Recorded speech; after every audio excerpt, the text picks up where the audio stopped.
আসসালামু আলাইকুম। সকালে আমরা কি খাবার খেয়েছি সেটা দেখানোর জন্য আবার চলে এলাম। সকালে বানাবো পরোটা।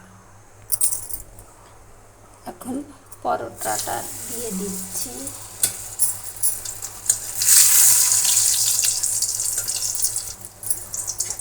পরোটাটা উল্টে দিব।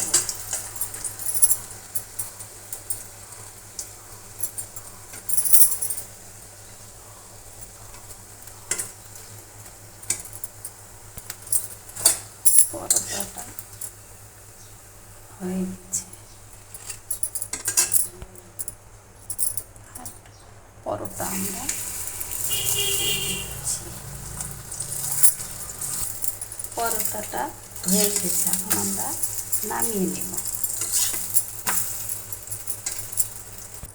সকালে আমরা পরোটা বানিয়েছি, ডিম ভাজি, আলু ভাজি আর পরোটা। এই খাবারটা আপনাদের সঙ্গে শেয়ার করার জন্য আবার সকালে চলে এলাম। খাবারটা দেখে কেমন হয়েছে কমেন্টে জানাবেন।